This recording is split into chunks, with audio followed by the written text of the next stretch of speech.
भगत सिंह कोश्यारी को पद्म भूषण सम्मान, केंद्र सरकार ने किया ऐलान। पद्म भूषण सूची में शामिल हुए पूर्व मुख्यमंत्री भगत सिंह कोश्यारी। केंद्र सरकार ने पद्म पुरस्कार 2026 की सूची जारी कर दी है। इसमें उत्तराखंड के पूर्व मुख्यमंत्री और महाराष्ट्र के पूर्व राज्यपाल भगत सिंह कोश्यारी को पद्म भूषण सम्मान देने की घोषणा की गई है। उन्हें यह सम्मान सार्वजनिक जीवन में उनके लंबे कार्यकाल और विभिन्न जिम्मेदारियों के निर्वहन के लिए प्रदान किया जाएगा। बागेश्वर जिले के एक साधारण किसान परिवार में जन्मे भगत सिंह कोश्यारी ने राजनीतिक विज्ञान में स्नातकोत्तर तक शिक्षा प्राप्त की और शिक्षक के रूप में भी कार्य किया। छात्र जीवन से ही वे सामाजिक और राजनीतिक गतिविधियों से जुड़े रहे। आपातकाल के दौरान उन्होंने लोकतांत्रिक अधिकारों के समर्थन में आंदोलन किया और इस दौरान उन्हें जेल भी जाना पड़ा। उत्तराखंड राज्य आंदोलन में भगत सिंह कोश्यारी सक्रिय रूप से शामिल रहे। उन्होंने अलग राज्य की मांग से जुड़े अभियानों में भाग लिया और इस विषय को केंद्र सरकार तक पहुंचाने में भूमिका निभाई। राज्य गठन के बाद वे उत्तराखंड के मुख्यमंत्री बने और प्रशासनिक व्यवस्था को स्थापित करने की दिशा में कार्य किया। राजनीतिक जीवन में कई बार लोकसभा सांसद और राज्यसभा सदस्य रहे। संसद में उन्होंने विभिन्न विषयों पर अपनी बात रखी। बाद में उन्हें महाराष्ट्र का राज्यपाल नियुक्त किया गया, जहां उन्होंने संवैधानिक दायित्वों का निर्वहन किया। राजनीति के साथ साथ भगत सिंह कोश्यारी साहित्य और सामाजिक गतिविधियों से भी जुड़े रहे हैं। उन्होंने हिंदी और कुमाऊनी भाषा में लेखन किया है।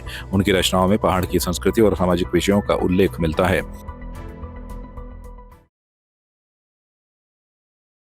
सिर्फ प्यार ही एक जज्बात नहीं होता, अपनों के साथ घर बनाना भी प्यार होता है। आप इस धूप में कितनी अच्छी। और ट्रूमेट अप्लायंसेस के साथ आपका दिल और घर दोनों चले परफेक्ट सिंक में। ट्रूमेट अप्लायंसेस के साथ लिखिए एक नई कहानी और देखिए हमारी फिल्म गुस्ताख-ए-इश्क जो आ रही है 28 नवंबर को सिर्फ थिएटर्स में।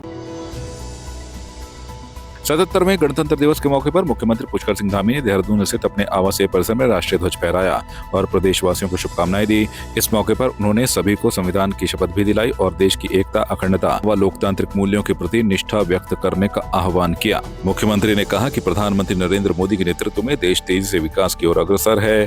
गणतंत्र दिवस के मौके पर राजधानी देहरादून समेत पूरे प्रदेश में देशभक्ति का माहौल देखने को मिला और विभिन्न सरकारी गैर सरकारी संस्थानों में ध्वजारोहण कार्यक्रम आयोजित किए गए। मैं गणतंत्र दिवस के अवसर पर सभी प्रदेशवासियों को, सभी को गणतंत्र दिवस की शुभकामनाएं देता हूं, बधाई देता हूं।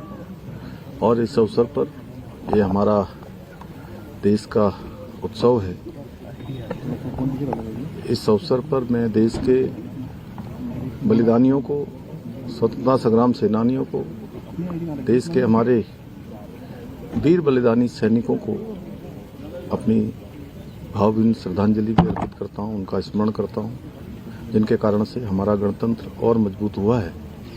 और इस अवसर पर हम सभी यह भी संकल्प लेते हैं कि हमारे प्रधानमंत्री आदरणीय श्री नरेंद्र मोदी जी के नेतृत्व में जो विकसित भारत का और आत्मनिर्भर भारत का संकल्प लिया गया है, उस संकल्प को पूर्ति के लिए हम सभी अपना योगदान देंगे, अपने समर्पण से काम करेंगे, परिश्रम से काम करेंगे, मेहनत से और ईमानदारी से काम करके विकसित भारत के संकल्प को पूरा करने में अपना योगदान देंगे।